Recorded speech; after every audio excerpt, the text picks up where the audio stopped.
வணக்கம். உங்கள் லெஜண்ட் சரோனாவில் அக்ஷய திருதியை முன்னிட்டு தங்க நகைகளுக்கு பவுனுக்கு ரூபாய் 2000 தள்ளுபடி. ஏப்ரல் 22 முதல் மே 4 வரை ரூபாய் 2000 தள்ளுபடி. அக்ஷய திருதியை பொன்னாளில் மேலும் மேலும் பொன் சேர்ந்திட வாழ்த்துகிறோம். உலகின் மிகப்பெரிய single display jewellery the legend new Sarona stores பிரம்மாண்டமாய் பாடி. பாகிஸ்தான் மீது தாக்குதல் நடத்த இந்திய ராணுவம் திட்டமிட்டுள்ளதாக பாகிஸ்தான் அமைச்சர் அட்டாவுல்லா தரார் குற்றம் சாட்டியிருக்கிறார். அடுத்த 24 மணி நேரத்திற்குள் இந்தியா ராணுவ தாக்குதலை நடத்த திட்டமிடுவதாக உளவுத்துறை எச்சரித்திருப்பதாகவும் அவர் கூறியிருக்கிறார். வெளிப்படையான விசாரணைக்கு பாகிஸ்தான் ஒத்துழைப்பதாக கூறிய போதிலும் இந்தியா மோதல் பாதையை தேர்வு செய்துள்ளது என்று பாகிஸ்தான் அமைச்சர் அட்டாவுல்லா தரார் தெரிவித்திருக்கிறார். காஷ்மீருடைய பகல்காம் சுற்றுலா தலத்தில் கடந்த 22ஆம் தேதி பயங்கரவாதிகள் நடத்திய கொடூர தாக்குதலில் 26 பேர் கொல்லப்பட்ட சம்பவம் இந்தியா மட்டுமின்றி சர்வதேச அளவில் பெரும் அதிர்வலைகளை ஏற்படுத்தி இருக்கிறது. இத்தகைய கொடும் செயலில் ஈடுபட்டது தடை செய்யப்பட்ட பயங்கரவாத அமைப்பான லஷ்கர் இ தொய்பாவின் கிளை அமைப்பான TRF என்பது தெரிய வந்துள்ளது. இதன் பின்னணியில் பாகிஸ்தான் இருக்கிறது என்று இந்தியா தொடர்ந்து குற்றம் சாட்டி வருகிறது. இந்த பயங்கரவாத தாக்குதலால் இந்தியா பாகிஸ்தான் உறவில் பதற்றம் அதிகரித்திருக்கிறது. இதன் எதிரொலியாக சிந்து நதிநீர் ஒப்பந்தத்தை நிறுத்தி வைப்பதாக இந்திய அரசு அறிவித்தது. மேலும் பாகிஸ்தானியர்களுக்கான விசா சேவைகள் ரத்து செய்யப்படுவதாகவும் இந்தியாவில் உள்ள பாகிஸ்தான் நாட்டவர்கள் உடனடியாக வெளியேற வேண்டும் என்றும் மத்திய அரசு அதிரடியாக அறிவித்தது. இதேபோல் பாகிஸ்தான் அரசு தனது வான்வெளியில் இந்திய விமானங்கள் பறக்க தடை விதிக்கப்படுவதாகவும் சிம்லா ஒப்பந்தத்தை நிறுத்தி வைப்பதாகவும் ஒரு அறிவிப்பை வெளியிட்டது. இரு நாட்டு அரசுகளும் தங்கள் ராணுவ படைகளை தயார் நிலையில் வைத்திருக்கின்றன. இந்த சூழலில் அடுத்த 24 மணி நேரம் முதல் 36 மணி நேரத்தில் இந்தியா தாக்குதலை தொடங்கும் என்று பாகிஸ்தான் அரசின் அந்நாட்டு உளவுத்துறை எச்சரித்துள்ளதாக தகவல் வெளியாகி இருக்கிறது.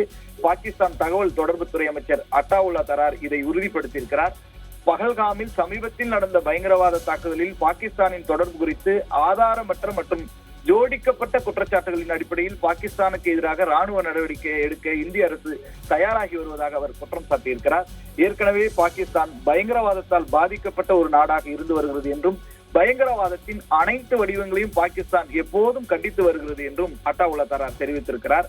பஹல்காம் தாக்குதல் குறித்து நடுநிலையான விசாரணை குழுக்கள் மூலம் நம்பகமான, வெளிப்படையான மற்றும் சுதந்திரமான விசாரணையை நடத்த பாகிஸ்தான் முன்வந்தது என்றும், ஆனால் இந்தியா விசாரணையை தவிர்த்து மோதல் பாதையை தேர்ந்தெடுத்தது என்றும் அவர் தெரிவித்திருக்கிறார்.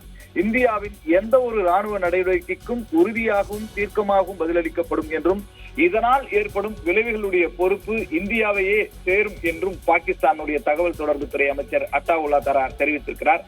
இதற்கு முன்னதாக பார்த்தோமேயானால் பாகிஸ்தானுடைய பிரதேசத்தை எந்த விலையிலும் நாங்கள் பாதுகாப்போம் என்றும் அதை முழு வலிமையுடன் பதிலளிப்போம் என்றும், நாடு தன்னுடைய இறையாண்மை மற்றும் பிராந்திய ஒருமைப்பாட்டை தேவையான அனைத்து வழிகளிலும் பாதுகாக்கும் என்றும் அட்டாவுல்லா தரார் தெரிவித்தார். இந்தியா பாகிஸ்தான் மீது போரை திணிக்க முயன்றால் பேரழிவு தரும் செலவுகளுக்கு அது மட்டுமே பொறுப்பாகும் என்றும் தெரிவித்திருக்கிறார். இப்படிப்பட்ட ஒரு சூழ்நிலையில் தான் போர் பதற்றம் மேலும் அதிகரித்து வருகிறது. இங்கே இந்தியாவில் மத்திய அமைச்சரவை கூட்டம் நடைபெற்று வருகிறது. பிரதமர் மோடி தலைமையில் அமைச்சர்கள் பங்கேற்று ஆலோசித்து வருகிறார்கள். இதற்கு முன்னதாக பாகிஸ்தான் தரப்பில் பார்த்தால் பாதுகாப்புத்துறை அமைச்சர் கவாஜா முகமது தெரிவித்த கருத்துக்கள் மிகப்பெரிய சர்ச்சைகளையும் பதற்றத்தையும் ஏற்படுத்தின. எல்லையில் எங்களது படைகளை பலப்படுத்தியுள்ளோம் என்றும், விரைவான நடவடிக்கையை எடுக்கப் போகிறோம் என்றும், இந்தியா தாக்குதல் நடத்துவதற்கான சாத்தியக்கூறுகள் இருப்பதாக பாகிஸ்தான் அரசாங்கத்திற்கு தகவல் கிடைத்துள்ளது என்றும், இதனாலேயே எல்லைகளில் தங்களது படைகளை பலப்படுத்தியிருப்பதாகவும் தெரிவித்தார். அது மட்டுமில்லாமல் எதிர்பாராத நேரத்தில் தாக்குதல் நிகழ வாய்ப்புள்ளதால் பாகிஸ்தான் மிகுந்த எச்சரிக்கையுடன் இருப்பதாக கூறியிருக்கிற கவாஜா முகமது, நேரடி அச்சுறுத்தல் இருந்தால் அணு ஆயுதங்களை நிச்சயம் பயன்படுத்துவோம் என்று திட்டவட்டமாக கூறியிருந்தார்.